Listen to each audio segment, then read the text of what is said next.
शिव और आप देख रहे हैं एजुकेशन हब। आज हम कुछ नया टॉपिक करने जा रहे हैं शुरू, और मैं आप लोग को याद दिला दूं, हम लोग इकोनॉमिक्स के 12th में इकोनॉमिक्स का 12th का सेकंड चैप्टर करें जिसका नाम है यूटिलिटी एनालिसिस, और आज का टॉपिक का नाम है law of diminishing marginal utility. ठीक है, तो चलो शुरू करते हैं। जैसे आप लोगों को पता है ऑलरेडी कि जैसे जैसे यूनिट ऑफ कम्युनिटी हमारे पास बढ़ती है वैसे वैसे आपका एमयू कम होते जाता है। ठीक है, जो हमने लास्ट वीडियो में देखा था ऑलरेडी, टीयू और एमयू देखा था, right, relationship between tau and MU.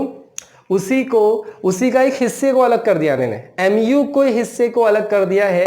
जैसे कि आप ग्राफ पीछे देख रहे हो, यही ग्राफ आज हमें बनाना सीखना है पूरी तरह से। ठीक है, चलिए, तो सबसे पहले वहां पे गॉसन ने इस कंसेप्ट को लाया था, और गॉसन के बाद फिर एल्फ्रेड मार्शल ने इसको अच्छी तरह से एक्सप्लेन किया है, और एल्फ्रेड मार्शल इसमें क्या कहते हैं वो हमें पूरा इसमें कवर करना है। ठीक है, तो एल्फ्रेड मार्शल ने एक स्टेटमेंट दिया है, वो स्टेटमेंट क्या कहता है वो देख लेते हैं। ठीक है,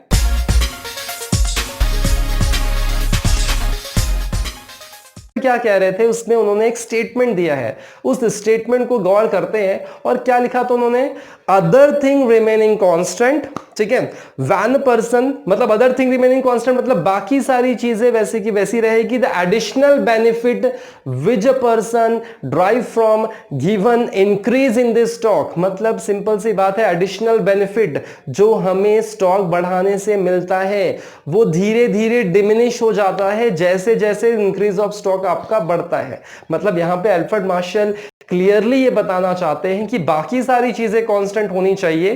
कौन सी चीजें कांस्टेंट होगी वो हम डिटेल में देखेंगे अजम्पशन में, अजम्पशन के लिए वीडियो अलग से आएगा। ये सिर्फ यहां पे मैं बता रहा हूं कि कुछ चीजों को कांस्टेंट रखना है, और बाकी सारी चीजें की कम्युनिटी की अगर स्टॉक बढ़ता है तो एमयू आपका डिमिनिश होना शुरू हो जाएगा। इसका एकदम सिंपल मीनिंग क्या है एग्जैक्टली? सिंपल मीनिंग ये है कि जैसे जैसे आपके पास किसी पर्टिकुलर चीजों की क्वांटिटी बढ़ती है तो ऑफ कोर्स उसका सेटिस्फैक्शन, उससे रिलेटेड जो सेटिस्फैक्शन है वो आपका कम होते जाता है। ठीक है, तो यही बात एल्फ्रेड मार्शल ने भी वहां पे एक्सप्लेन किया है। ठीक है, इसी बात को आपको अच्छे से क्लियरली वहां पे समझना है ग्राफ के थ्रू। और वहां पे आपको एक शेड्यूल दिख रहा है, देखो स्क्रीन पे आपको एक शेड्यूल दिख रहा होगा, तो स्क्रीन पे जो शेड्यूल दिख रहा है उसमें भी अगर आप देखोगे, गौर करोगे, तो उसमें भी क्या दिया, पहला यूनिट जैसे ही कंज्यूम किया उसमें सेटिस्फैक्शन मतलब एमयू कितना है 10। जैसे ही दूसरा ग्लास ऑफ पानी अगर पीते हो मतलब सेकेंड यूनिट कंज्यूम करोगे तो आपको कितना हो गया 8। फिर जैसे थर्ड करोगे 6, फिर 4 करोगे तो ऑफ कोर्स 4 था। फिर जैसे फिफ्थ ग्लास ऑफ वाटर पिया, इसका मतलब, तो मैं एग्जांपल ग्लास ऑफ वाटर का लेकर आपको समझाने की कोशिश कर रहा हूं, तो उसको अच्छे से ध्यान से समझिए। फिफ्थ पिया तो आपका 2, फिर 6 पिया तो 0 हो गया। मतलब इसके बाद आपका यूनिट ऑफ कम्युनिटी आपको कंज्यूम नहीं करना चाहिए क्योंकि आप पूरी तरह से सेटिस्फाई हो चुके हो। उसके बाद भी कंज्यूम करोगे तो क्या होगा, नेगेटिविटी आएगा।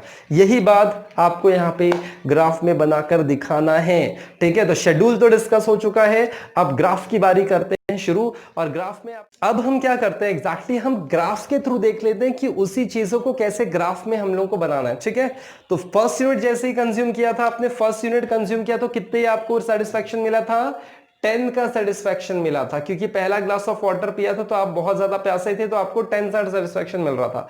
सेकंड ग्लास ऑफ वाटर जैसे ही पिया तो आपको सेटिस्फैक्शन लेवल कितना मिला था, 8 का। देखो घटते जा रहा है एमयू, जैसे जैसे यूनिट बढ़ रहा है वैसे वैसे आपका एमयू कम होते जा रहा है। फिर थर्ड ग्लास ऑफ वाटर पिया तो आपको कितना मिला, 6, थर्ड में 6। ठीक है, ऐसे आपको बनाना है, बहुत इजी है ग्राफ बनाना, आप लोगों ने तो बचपन में सीखा भी है। अब उसके बाद फोर्थ यूनिट जैसे ही कंज्यूम किया तो फोर्थ एमयू आपको मिलेगा, फोर्थ यूनिट कंज्यूम किया तो 4। उसके बाद सेकंड मतलब और ज्यादा यूनिट आपने कंज्यूम किया, कितना, फिफ्थ यूनिट कंज्यूम किया तो आपको कितना मिल रहा है, एमयू कम होते जा रहा है 2। उसके बाद 6th ग्लास ऑफ वाटर, मतलब मैं ग्लास ऑफ वाटर बार बार बोल रहा हूं, क्या है आपको एग्जांपल समझ में आया कि छठा ग्लास आप पानी पी रहे हो तो of course 6 glass of water आप पानी पी रहे हो तो आपका सेटिस्फैक्शन कहां तक पहुंच चुका है, 0 पे पहुंच चुका है। इसके बाद अगर आपको फिर भी ग्लास ऑफ वाटर दिया जाए तो क्या होगा, मतलब 7 ग्लास ऑफ वाटर भी दिया जाए तो आपका नेगेटिव आएगा।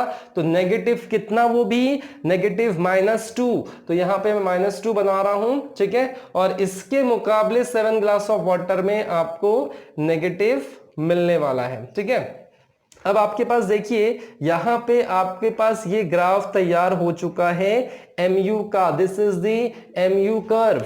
और ऐसा क्यों हो रहा है एग्जैक्टली? जैसे जैसे यूनिट ऑफ कम्युनिटी बढ़ा रहे हो वैसे वैसे MU आपका कम होते जा रहा है। और यही तो है law of diminishing marginal utility theory का पूरा कंसेप्ट। इसी बात को आपको आगे एक्सप्लेनेशन में लिखना है, ठीक है? क्या लिखना है स्टार्टिंग में कि हाँ भाई, एग्जांपल लेकर भी लिख सकते हो कि पहला यूनिट कंज्यूम किया तो कितना 10, सेकेंड यूनिट कंज्यूम किया तो कितना 8, फिर धीरे धीरे कम होगा, एक लेवल ऐसा आएगा कि 0 हो गया, ये सब बातें लिखोगे, उसके बाद फिर नेगेटिविटी आएगा।